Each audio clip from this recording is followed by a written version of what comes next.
incroyable qu'il y ait du soleil. C'est étonnant, hein. C'est fou, hein. Mais je pense qu'il va y avoir de la pluie à un moment ou à un autre. En fait, ça va être une Evelyne Delia, je crois. À chaque début de vidéo, il va y avoir un petit point météo et après, on va commencer. Demain, Villebrequin sera à Montlhéry, évitez la zone.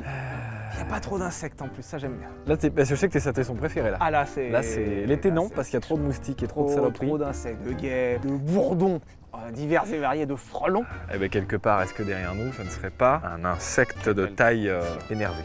Bonjour tout le monde, bienvenue sur Villebrequin. Très belle journée aujourd'hui. De toute façon, c'était qu'une journée comme ça pour tester ça. Alors déjà, on va remercier l'autodrome de l'Inas Montlhéry qui nous ouvre ça aujourd'hui. Ça, il nous ouvre la voiture ou il nous ouvre... Qui nous ouvre tout. Parce qu'il n'y a même pas de Dacia Sandero V6 aujourd'hui. Et surtout, on va dire merci à Pierre, le propriétaire. Donc merci. Mais il n'y a pas de quoi, vraiment, en vrai. C'est mon nouveau délit en fait. Ça serait stylé que t'aies ça quand même. En vrai, non. Enfin, j'adorerais, hein. Mais en vrai, ça me ferait juste chier. Merci à Pierre, le propriétaire, qui nous met à disposition cette magnifique Cobra 427 aujourd'hui. Alors, on va calmer tout de suite les puristes parce qu'il va y en avoir. Ça y est, je vais les voir. Ah oui, ça va faire chier, ouais. Cette voiture est une AC Cobra 427. Je vous calme tout de suite, ce n'est pas une originale. J'aurais adoré vous présenter une véritable 427 Cobra. Néanmoins, les chiffres de production étaient si faibles et surtout les trois quarts se sont retrouvés en fait dans des platanes. Aujourd'hui, pour voir une vraie, c'est proche de l'impossible. C'est-à-dire que tu as vraiment plus de chances de croiser une licorne dans ta vie. Même la Speedster qu'on avait essayé. C'est moins rare. Ouais, mais genre c'est 10 fois moins rare que ça. C'est-à-dire quand tu croises une Speedster, c'est déjà ouf. Tu as 10 fois plus de chances d'en croiser une que ça. Enfin, que ça, vrai. Parce que ça, t'en croises quand même du coup. Ben justement, effectivement, t'en croises beaucoup dans le sens où cette AC Cobra est la voiture la plus répliquée au monde. C'est vraiment la voiture la plus répliquée dans le monde. Donc on en croise de temps en temps quand même. Néanmoins, on n'en croise jamais des vrais. Alors, pour aller sur le sujet des répliques, cette voiture, comme je viens de le dire, est ultra rare et cette voiture a été ouverte aux répliques. C'est-à-dire que des gens ont pu acheter le droit d'en faire des répliques. Alors, il y a tout et n'importe quoi dans le monde des répliques. Ça va du meilleur. Alors c'est un 33 tonnes V6 aujourd'hui. Ouais, j'étais en train de me dire là, il y a... Carrément, hein. Allez, putain, big up.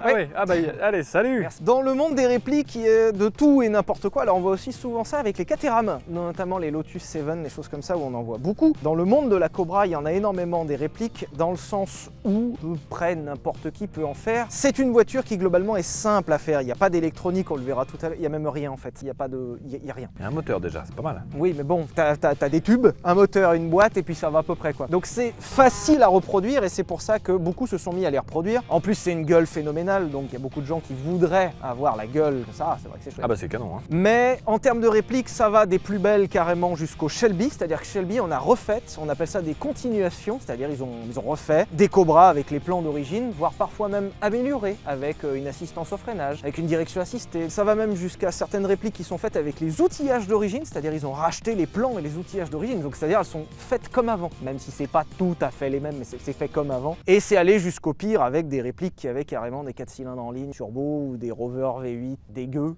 A45 AMG Cobra. Ouais, franchement, mais en pire, c'est-à-dire genre avec des 2 litres Ford, Duratec. Mais c'est bien, hein, ça reste roulable, hein, mais en termes de respect de l'origine, on est... Ah, là, ça. Celle-ci est donc une réplique de la marque ERA qui est en 427, c'est-à-dire le plus gros moteur puisqu'il y a eu différents moteurs, je vais vous l'expliquer. Et celle-ci est vraiment quasiment conforme à l'origine. Donc là, aujourd'hui, on n'a pas une vraie, je suis navré. Mais niquez vos mères en même temps, personne n'en a proposé. Donc, une vraie, c'est des sacrés millions d'euros quand même. Donc c'est cher, c'est pas facile à trouver, il n'y en a pas en Europe de toute façon. Donc,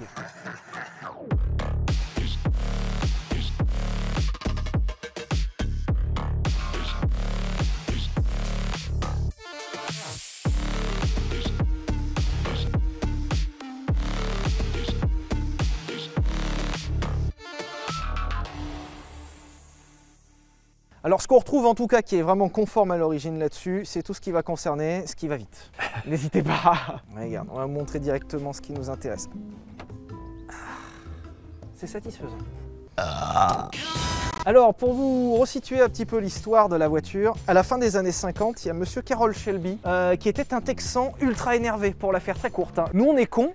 Lui, il est plus haut encore, c'est-à-dire il est vraiment con. Et puis il avait une paire de boulasses correcte. Titanium hein, à peu près. Et Carroll Shelby a commencé à faire du pilotage à très haut niveau puisque le monsieur a gagné au Mans avec Aston Martin, donc il était violent quoi, ça allait. Et en plus il a gagné au Mans à une époque où les voitures étaient des cercueils roulants. Enfin, ouais, c'était ça finalement. Du coup il a fabriqué ça, donc vous vous donnez à peu près le niveau du bonhomme. Et atteint de problèmes de santé, monsieur Carroll Shelby a décidé de carrément commencer à construire ses bagnoles. C'est-à-dire qu'on était à ce niveau de battage de couilles quand même. Le mec était en très bon contact avec Ford, c'est pour ça d'ailleurs qu'on trouvera la marque Shelby ensuite dans la gamme Ford. Et Carroll Shelby rentre en contact avec Ford pour obtenir une fourniture de moteur. Il lui manquait alors un châssis et à la fin des années 50, Carroll Shelby, du coup fréquentant souvent les circuits, commence à voir apparaître une marque anglaise qui s'appelle AC avec un petit modèle qui s'appelle l'ACE qu'on va vous mettre par là, qui est ça mais en version beaucoup plus fluide. C'est à considérer comme une version énervée de l'AC ACE qui était un petit roadster anglais sans grande prétention, hein, ça faisait 100 chevaux et du coup Carroll Shelby et la marque AC Motors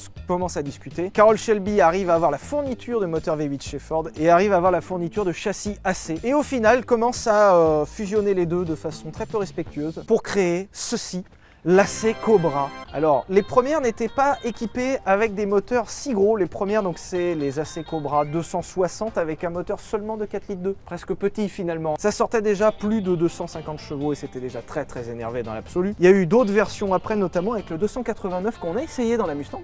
C'est vrai. Eh, ça craque super bien hein. Donc avec un V8 4,7 litres très chouette, hein, ça marchait déjà suffisamment bien. Et ensuite, dans un pétage de boulon absolu et pour aller se battre sur les circuits européens et plus largement mondiaux, la voiture manquait un peu de jus, tu vois, en 289. Ça faisait seulement 300 chevaux, ça manquait un peu de patate. Je comprends. En version compétition, ça passait sous la tonne et ça passait les 300 chevaux, donc c'était énervé. Mais Carroll Shelby, je viens de vous le dire, était quand même sacrément con et il trouvait que ça manquait quand même un peu de jus, malgré tout. Et est venue l'idée de mettre, alors calmez-vous, hein, un V8 7 litres de cylindrée, c'est-à-dire l'un des plus gros moteurs au monde, littéralement, dans une des plus petites voitures au monde. Mais le niveau de battage de couilles du garçon. Donc cette voiture est une réplique d'une 427, c'est-à-dire la plus grosse. Et c'est carrément le moteur, pour l'anecdote, qui est équipé déjà les AC Cobra qui ont couru en compétition, et aussi le moteur qui a équipé la GT40 qui a gagné au Mans. Donc là, on a techniquement aujourd'hui le moteur de la GT40. C'est pour ça que quand je vous disais tout à l'heure qu'on va avoir les sensations, on a les sensations, ça doit être une réplique. On a le principal. La boîte est conforme à ce qu'on trouvait en compétition à l'époque, donc c'est une 4 rapports manuelle, parce qu'on va quand même pas mettre une boîte automatique là-dessus. Et le pont arrière avec sa démultiplication est le même que d'origine, donc en vrai ça va chier. D'origine, c'est des blocs qui, de route, pouvaient développer autour de 410-420 chevaux, avec un couple vraiment arraché à un arbre, parce que ça fait quand même 7 litres de cylindrée. Ça marche déjà très fort. Pour l'anecdote, le propriétaire a trouvé que c'était pas suffisant. Et celui-ci donc a bénéficié d'une augmentation de la cylindrée, c'est-à-dire qu'on a plus de 7,5 litres et on est à plus de 500 chevaux. Combien Voilà.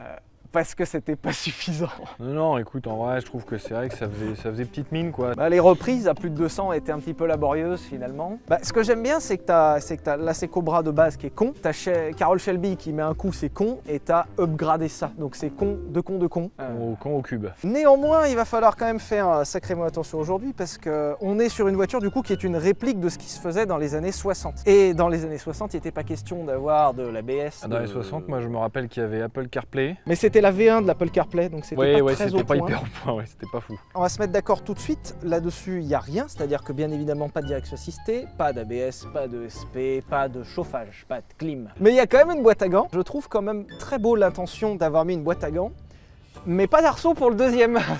Ah attends, ça va, oui. Oh. C'est-à-dire que moi, globalement, si on se retourne, et si j'ai un casque, et que mes bras volent pas, et qu'il n'y a pas d'obstacle, j'ai une chance de survivre. Toi, t'es mort. T'avais pour projet de te retourner là aujourd'hui? Alors, projet non. Néanmoins, c'est le genre de projet qui peuvent arriver très vite dans une vie. En plus de ça, on n'a même pas de freinage assisté, donc on verra tout à l'heure que ça va être très donc là oui, c'est pas question d'ABS ou pas, hein. C'est-à-dire que normalement, parce que pour ceux qui ne savent pas, tu as une aide pour ta pédale de frein. Ça t'aide et c'est pour ça que c'est si facile. L'ABS empêche de bloquer les freins, donc c'est arrivé assez récemment sur les voitures, c'est une grosse vingtaine d'années en gros. Mais pour freiner une voiture, en fait, il faut appliquer énormément de force sur les plaquettes. Mais on a oublié ça, parce qu'aujourd'hui, tu as une assistance hydraulique, c'est-à-dire que ça multiplie ta force. Là, il n'y a juste rien, c'est-à-dire que en gros, la puissance du freinage est relative à ton mollet. Donc quand tu vois ce mollet, tu te dis, va pas falloir aller trop vite. Il n'y a même pas de poignée à l'extérieur parce que nique ta mère. On retrouve, alors sur les côtés, ça se faisait beaucoup à l'époque, les échappements latéraux. Alors une super idée, c'est un très bon point, c'est que c'est joli. Un autre bon point, c'est que tu as la sonorité à 50 cm de ton oreille, donc ça va.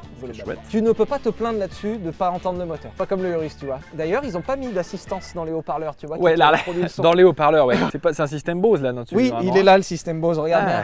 Il est juste là, je peux mettre ma main dedans carrément. Ça a des avantages, c'est que tu entends bien et c'est joli, et ça a tous les autres inconvénients du monde globalement. Si, ça fait gagner un poil de poids, parce que tu as moins de tubes à mettre. Désolé Greta, mais effectivement, du coup, tu gagnes hein, en termes de FAP. How dare you? En termes de cathare. People are dying. Tu gagnes un peu. Là, la seule norme pollution qu'il y a, c'est cette bande thermique qui empêche de polluer beaucoup. Ça, c'est Euro 6. Ah oui. Donc il y a une vignette critère, ça c'est la vignette critère 1. Voilà, bah là on peut rouler dans Paris en permanence. Hein. Sans problème dans Paris. Burn place de l'Étoile. Alors ça me ferait rire, mais on va arriver en prison si on fait ça. Ah oui, sûr. Du coup, quand je vous dis que ça a des inconvénients, c'est que ça, du coup, quand c'est chaud, tu te brûles une fois sur deux. C'est pour ça qu'il faut quand même faire un petit peu attention. Franchement, j'ai hâte de voir ta gueule dedans. Parce que déjà, en fait, je suis là. Vous noterez la gueule à Pierre Chabrier sur 20 avec son mètre 89. Ah ouais, c'est vrai que toi tu dépasses déjà. Donc oui, mais moi j'adore ça. Bon, alors effectivement, la plus tordu précision en termes de levée de vitesse, on n'a pas réussi à faire mieux. La précision de la boîte est une horreur. Ok, ça c'est 3. Bon bah c'est pas compliqué, de toute façon il n'y a que 4 rapports, donc c'est vite trouvable. Hein. Bon bah l'intérieur ça va être très rapide, hein, puisque de toute façon il n'y a rien. Voilà, donc on a plein de compteurs. On a la température d'huile, on a la pression d'huile, on a la température d'eau en Fahrenheit, parce qu'on sait jamais. Le voltage de la batterie, c'était souvent le cas à l'époque, pour savoir si ta batterie rechargeait suffisamment. Et puis le fuel, hein, très important. Ah bah oui, parce que ça c'est pas samplon 98, hein, ça c'est fuel directement. C'est directement au fuel. Finalement, la jauge de carburant est celle que vous regarderez le plus, puisque le réservoir fait 70 litres, donc ce qui est pas mal pour une si petite voiture. C'est vrai que c'est chouette. Tu te dis 70 litres, c'est cool. 30 et 40, c'est ça hein? Selon l'usage, 30 à 40 litres au 100. Mais c'est bien, 150 bornes. Tu sais, les motos, ils le font. C'est une grosse moto, ouais. Hein, oui, c'est une moto à 4 roues avec un V8 7 litres 5, quoi. C'est juste à voir comme une grosse moto. Ok, donc 100 km/h, mais c'est inversé. Pourquoi pas? Ah oui. Et c'est gradué jusqu'à 300 km/h. Je ne doute pas que cette voiture peut le faire, mais aujourd'hui, on ne le fera pas. Hein. Je préfère vous prévenir quand même. 300, ça va faire très vite là-dedans. Il est réglable, le siège, quand même. C'est où? Ah si, j'ai trouvé. J'arrive, hein. Ah, tu vas partir avec la bagnole, là. Bon, alors ça sera pas réglable le siège aujourd'hui. Ce qui est bien, c'est que l'embrayage il est là-bas. Je vais conduire comme ça va être super chouette. Alors attends, oh là là, mec.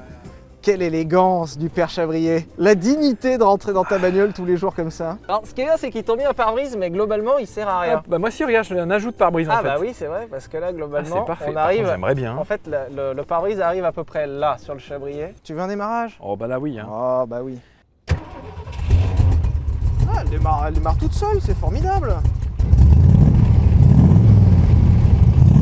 Le sonomètre de Montlhéry en sueur. Hein. Là, ouais. Là, ils ont appelé l'armée directement. Je suis amoureux. Ah ouais, c'est cool. Hein. En vrai, c'est cool. Hein. On fait un petit Insta et on décolle? Ouais. Ok, donc c'est une Harley. Ça fait vraiment le bruit d'une Harley pour l'instant. C'est assez chaotique. D'accord. C'est normal, c'est le carbu ça. Il a dit faut mettre dedans. Arrête de te traîner le cul. C'est assez chaotique à l'intérieur pour l'instant. En vrai ça va, je m'attendais à pire. Bon, après on est qu'à 90 donc... Alors là déjà, c'est vrai qu'on est déjà à 90 alors que j'ai rien fait et que je suis à 2000 tours sur le dernier rapport. C'est vrai. Je sais pas quoi dire tellement il y a de trucs à dire. Déjà c'est un peu bruyant. C'est quoi ce grésillement là? On dirait un drone au-dessus de nous. C'est le vent, regarde. Ah d'accord. Ah bah oui, pardon. Bam. Hop là. La position de conduite est catastrophique hein, parce que t'as les jambes ultra allongées mais le haut du corps comme ça. C'est très années 50 finalement. Le moteur est absolument pas souple malgré ce qu'on pourrait penser. Genre là je devrais faire genre 100 bornes là-dedans. C'est vite chiant. Hein. Ah non, c'est relou. C'est un poil relou. Au moins des lunettes sont conseillées, voire une visière carrément parce que vraiment on en prend un peu plein la poire. Et après pour le reste, le siège est moelleux. Mais les suspensions sont assez fermes quand même. Ouais, et puis t'as rien pour reposer ta tête. Voilà, tout là-bas. Ah ouais, je suis confort là. Là, je suis bien là. Là, je suis super.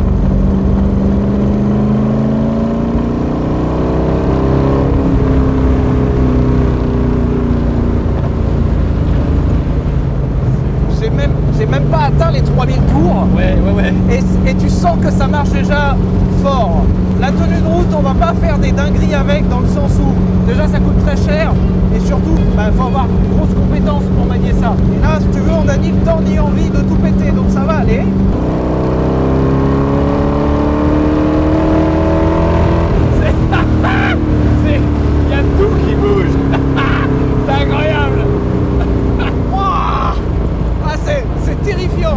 T'as vu ce qui bougeait là? Ouais. Il y avait pas un truc qui bougeait pas. Tout bouge. Ah, tu vois la gueule du volant quand même, à un moment. Tu me demandes d'aller vite avec ça, quoi. Ça marche plutôt pas mal, hein. Et là, j'étais à 180 déjà, hein. Et donc, il y a vraiment des gens qui faisaient des compétitions de 24 heures là-dedans, quoi. Oui. Putain, mais les gens sont dingues, hein. Ouais, les gens, ils sont complètement fous. Hein. Ah non, non. Ah bah non. Mais les gens sont complètement fous, hein.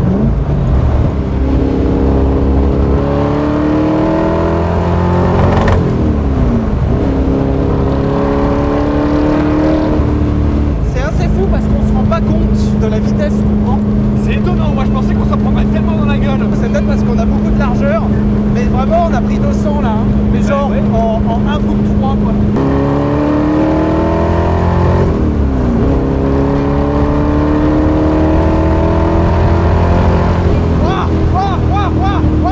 Ça a glissé, t'as senti ça glisser? J'ai rien senti. Ah bah ça a glissé. En fait elle a commencé à glisser de l'arrière un peu, elle s'est déhanchée. C'est très effrayant. Mais en fait il y a tout qui se tord. Bah en fait ouais, la bagnole se tord en fait. Ah oui mais d'accord, ok. En fait je me suis demandé si j'appuyais sur les freins, parce que j'appuyais fort, il y a rien qui s'est passé. C'est rien. Ouais, je vais ouvrir une chicane. Ouais. Est-ce qu'on se rend compte que tout tremble comme ça là? C'est incroyable.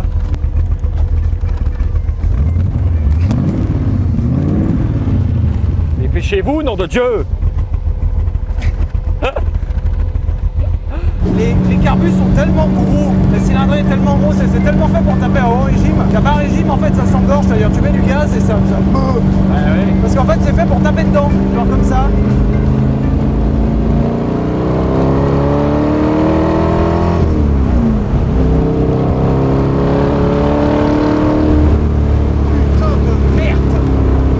Putain de merde! Avec tes deux petites mains sur le volant là! Allez, tu te prends la chicane comme moment! Caro Shelby, maintenant! Allez!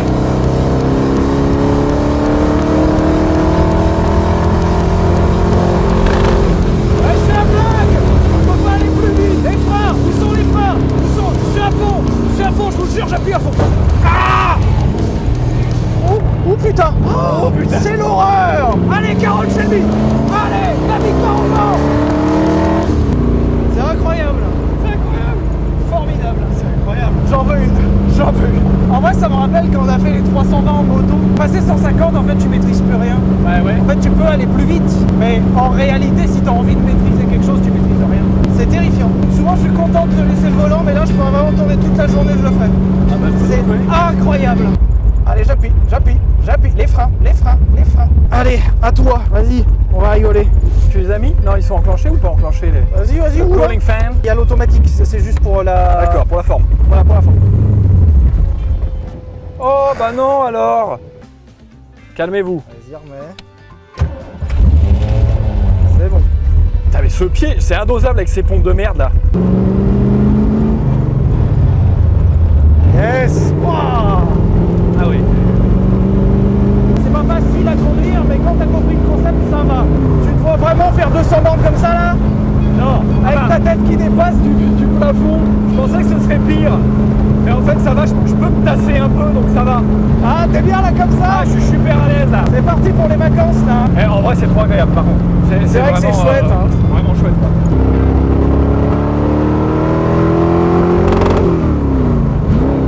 Ah ça se réveille, c'est incroyable.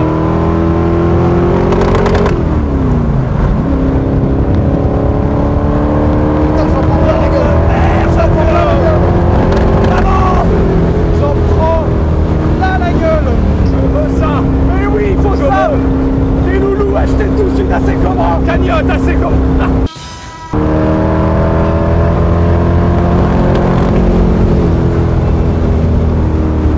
On est très con. Mais ça là, alors, toi t'aurais ça, il y aurait rupteur tous les jours. Ah ouais, Tous les jours. En fait, le problème c'est que j'essaie de double dérailler, le problème c'est que je peux pas, dès que je veux un peu incliner mon pied, la jambe elle touche le volant, je peux pas faire l'axel, je peux pas. Putain, ouais, ça marche, hein. Putain, ça marche, nom de Dieu. Ah là là.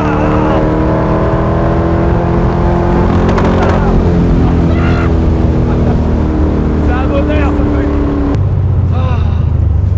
C'est incroyable, hein. C'est un bonheur. Merci Carolo. Carolo. Merci Carolo. Carolo Shelbo. Elle est pour toi celle-là. Ah putain, merde, quel Putain. enculé. Tac, Ça d'accord. calé, fait trop chaud, c'est normal. Ça marche. arrive. Ouais, C'est hein. vrai que ça va mieux. Waouh, c'était formidable. C'est mortellement incroyable. Bah moi, je dis juste il faut une 5, voilà. Ça manque d'une boîte 7, Si, ouais, voire une BVA8. une petite DSG. Après, pour notre sécurité, c'est peut-être mieux de ne pas avoir une 5. Hein. Parce que là, ça Bah. faisait déjà 2,10 et ça fait beaucoup. Et bah, on a passé une sacrée journée. Merci à Pierre, le propriétaire, qui nous a mis à disposition. Y a pas de quoi, ceci. toujours. Et, Pardon, hein, non mais je la fais jusqu'au bout, Toujours la moi, même celle-là. vanne, Ouais, ouais, ouais. et qui a dû se faire caca dessus depuis le muret des stands. Merci à l'autodrome de Inès Monnéry qui nous a ouvert aujourd'hui. Rejoignez-nous sur Instagram et surtout abonnez-vous à la chaîne, c'est très important pour voir de nombreux Kangoo V6. C'est nouveau, ils viennent d'apparaître en exclusivité chez nous. N'hésitez pas. Et puis gros bisous, un moment. Ouais.